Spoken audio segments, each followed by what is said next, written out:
Sejumlah kafe disegel karena picu kerumunan dan langgar jam operasional.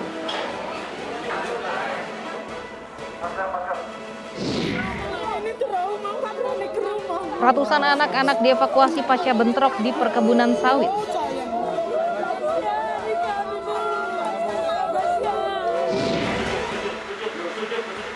Pelaku tawuran dengan senjata tajam meminta maaf dan mencium kaki orang tua.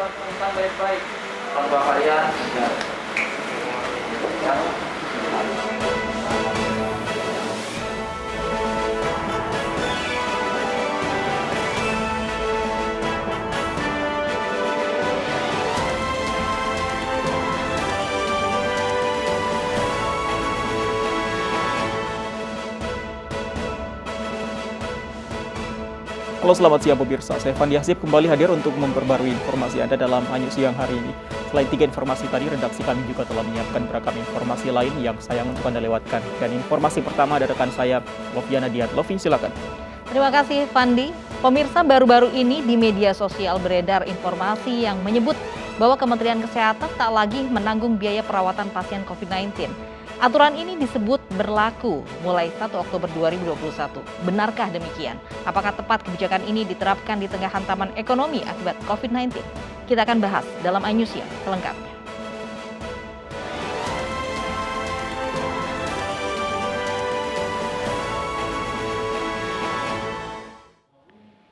Diduga akibat konsleting listrik, 1 rumah sablon ludes terbakar. 2 bayi berhasil diselamatkan, tidak ada korban jiwa dalam kebakaran tersebut.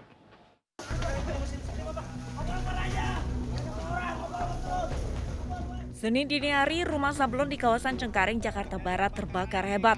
Banyaknya bahan mudah terbakar di dalam rumah dan mayoritas material bangunan yang terbuat dari kayu membuat api cepat membesar. 14 unit mobil damkar diterjunkan ke lokasi. Setelah 1 jam berjibaku, api berhasil dipadamkan. Merepet di situ, udah nggak tahu kemananya masuknya, kita nggak tahu ke dalamnya padang well ya, mungkin kabel yang kebakar, netes kali. Mungkin. Ini yang kebakar apa sih, Pak? Itu sablon. Sablon lagi tutup, Bu? Lagi tutup. Lagi tutup ya? Iya, Bisa berhasil keluar semua, Bu? berhasil. Ini di dalam Ada bayi 2. 10 sama bayi 2. Diduga kebakaran terjadi akibat korsleting pada tiang listrik yang berada di depan rumah sablon. Tidak ada korban jiwa, namun kerugian ditaksir mencapai ratusan juta rupiah. Dari Jakarta, Denhelmi Sajengbati, Ainis melaporkan. Pemirsa, api membakar ruko furniture di kawasan Cilandak, Jakarta Selatan. Tidak ada korban jiwa dalam peristiwa tersebut, namun kerugian ditaksir hingga ratusan juta rupiah.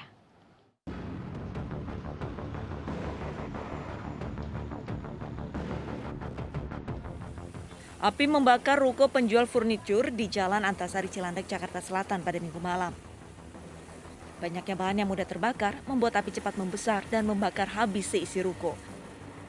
Diduga kebakaran terjadi akibat hubungan arus pendek listrik. Gitu. Saya kan biasanya kalau mati semua antara PLN yang mati atau turun. Nah, saya coba cek keluar, ternyata ada api di samping KWH-nya. Diprediksi dan laporan dari pemilik, ya kemungkinan besar mengalami konslet di terminal listrik. 7 unit mobil pemadam kebakaran diterjunkan ke lokasi guna proses pemadaman. Tidak ada korban jiwa dalam peristiwa ini, namun kerugian diperkirakan mencapai ratusan juta rupiah. Dari Jakarta, Denhelmi Sajengbati, Ainis melaporkan. Diduga mengantuk saat mengemudikan, sebuah minibus menabrak truk di jalur Pantura Indramayu, Jawa Barat. Akibat kejadian ini, seorang ibu hamil dan 1 penumpang lainnya tewas di lokasi kejadian.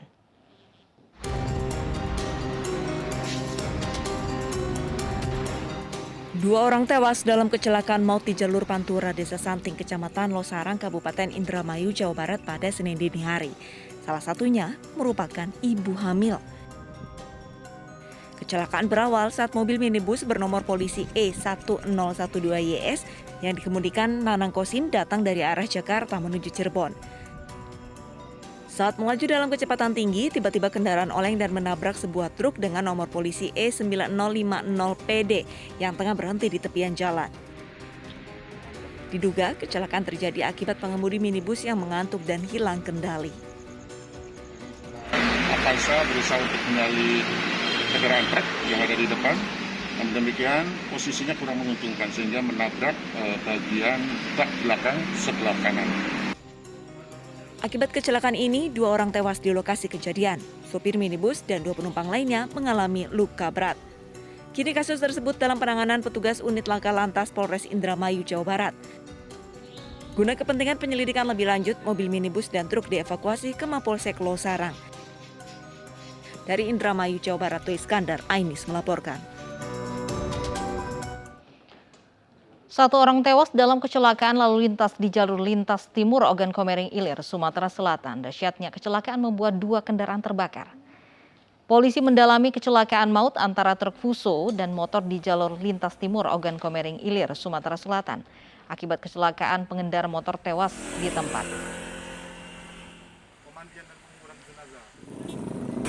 Pada saat di TKP, dia akan mendahului kendaraan yang berada di depannya. Bersamaan dari itu, datanglah sepeda motor tanpa nopol dari arah Talang Pangeran Kayu Agung. Sehingga terjadilah berbenturan yang mengakibatkan motor tanpa nopol terseret yang menimbulkan percikan api. Sehingga timbullah kebakaran. Sebelumnya truk Fuso bertabrakan dengan motor di jalur lintas timur Ogan Komering Ilir, Desa Sukapulih, Sumatera Selatan. Akibat ketabrakan motor terseret dan memicu percikan api sehingga membakar truk. Pengendara motor yang terjebak di bawah badan truk tewas di tempat.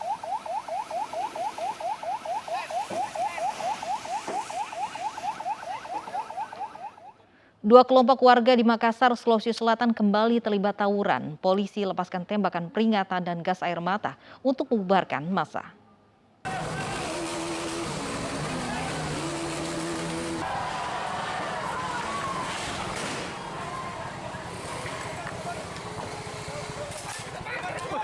Kepolisian dari tim penikam Polrestabes Makassar membubarkan 2 kelompok yang terlibat tawuran di Jalan Kandea, Kecamatan Bontoala, Makassar, Sulawesi Selatan. Namun aparat yang tiba di lokasi mendapatkan perlawanan dari warga yang bertikai. Warga melempari polisi dengan batu dan anak panah serta sejumlah senjata tajam lainnya. Polisi pun akhirnya mengeluarkan tembakan peringatan dan gas air mata untuk membubarkan 2 kelompok warga dari Kecamatan Talo dan Kecamatan Bontoala ini. Untuk kedua belah pihak sempat dibubarkan dengan menggunakan gas air mata, mengingat kondisi di lapangan yang sangat tidak memungkinkan untuk dilerai dengan membubarkan begitu saja. Di lokasi, polisi menemukan sejumlah barang bukti, yakni anak panah dan juga bom molotov.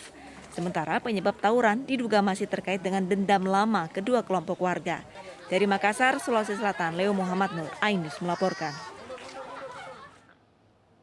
Pelaku tawuran dengan senjata tajam meminta maaf dan mencium kaki ibunya. Hal ini terjadi saat orang tua pelaku dihadirkan di kantor polisi untuk menjemput anak mereka yang terjaring tawuran.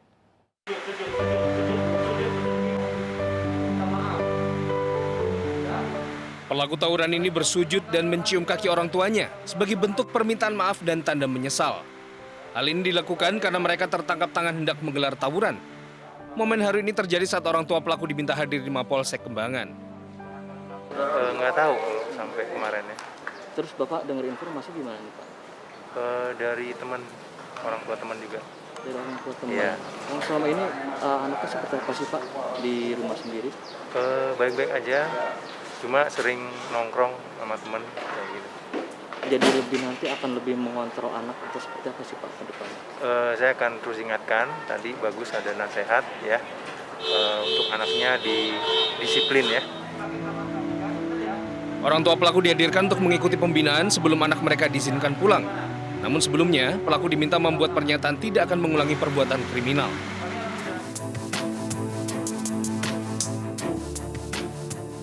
Sebelumnya, polisi mengamankan belasan remaja yang akan tawuran di Jalan Lapangan Bola Joglo, Kembangan, Jakarta Barat. Selain mengamankan para pelaku, polisi juga menyita puluhan senjata tajam yang akan digunakan dalam tawuran. Dari Jakarta, Miftahul Gani, iNews melaporkan. Seorang remaja perempuan tewas setelah ditusuk oleh orang tak dikenal di kawasan Seberang Ulu 1, Palembang, Sumatera Selatan. Kematian korban membuat keluarga histeris. Keluarga menangis histeris saat menyaksikan jenazah korban terbujur kaku di Rumah Sakit Bari Palembang, Sumatera Selatan. Mereka terguncang dan tak percaya saat mengetahui korban tewas ditusuk oleh orang tak dikenal. Ia ditusuk saat tengah membonceng motor bersama rekannya untuk mengambil barang pesanan. Saat itulah tiba-tiba orang tak dikenal menyerang korban hingga akhirnya tewas. Kasus ini kini ditangani jajaran Polsek Seberang Ulu 1 Palembang. Pas musim 6 tadi turun ke Kertapati, ada budak topi nyebrang, nak nyebrang.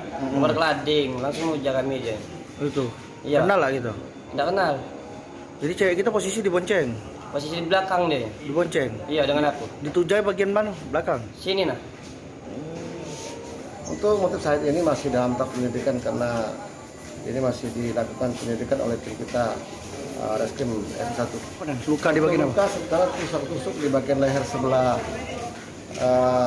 kanan dan di bagian kaki luka terpeleset.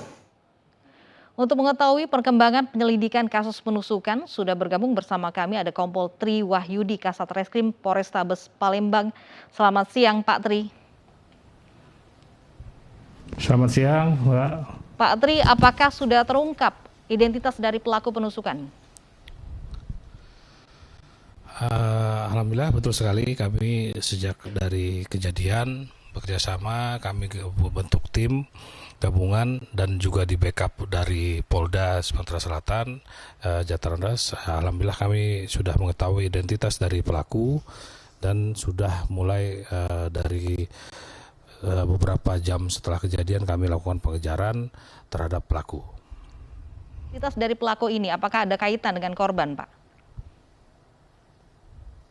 Untuk kaitan identitas pelaku dengan korban tidak ada sama sekali, dan motif juga dari beberapa saksi memang kita dalami motifnya. Untuk sementara dari saksi, beberapa saksi di lokasi memang menyatakan memang dia tidak ada motif untuk, maksudnya untuk membegal atau mengambil HP dari korban, karena memang dan beberapa saksi yang sudah kita tanyakan keadaan pelaku ini memang dalam keadaan kondisi mabuk pada saat kejadian.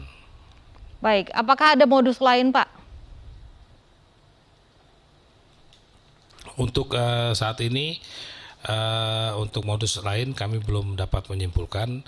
Insya Allah pada saat kami bisa mengamankan pelaku, kita akan dalami, dan memang dari identitas dan memang ada juga beberapa laporan-laporan terkait seperti ini dan pelaku-pelakunya istilahnya kita sedang kumpulkan dan insya Allah masih kita kejar dan mudah-mudahan dapat kita tangkap. Kalau untuk keberadaan pelaku apakah sudah diketahui, Pak Tri? Beberapa tempat kita sudah lakukan penggerbekan, penggeledahan, memang masih belum dapat ditemui, tapi selalu kita dan memang kita semua kita datangi keberadaan pelaku di mana, mudah-mudahan Pak, insya Allah ya Pak ya.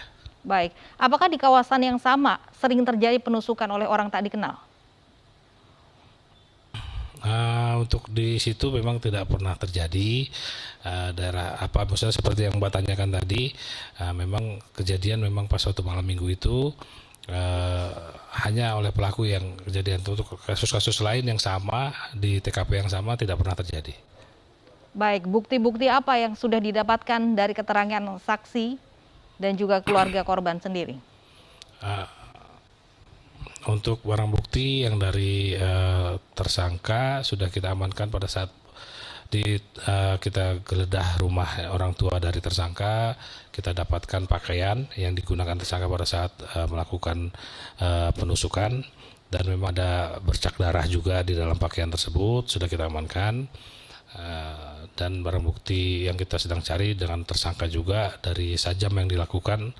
Mudah-mudahan pada saat nanti tersangkanya kita dapat amankan, kita dapat mengetahui di mana dia menaruh sajam yang dia lakukan untuk menusuk korban. Baik, terakhir Pak Tri, identitas dan keberadaan pelaku sudah terungkap. Apa kendala teknis untuk penangkapan pelaku sendiri?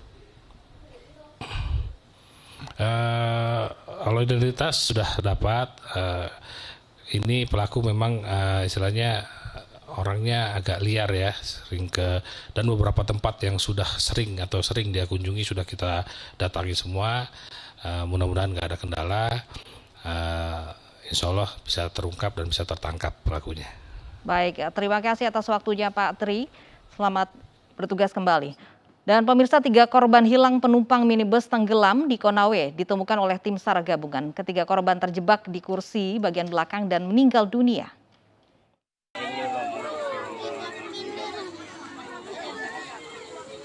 Inilah video amatir yang diambil warga saat 3 orang korban tenggelam ditemukan oleh tim SAR gabungan.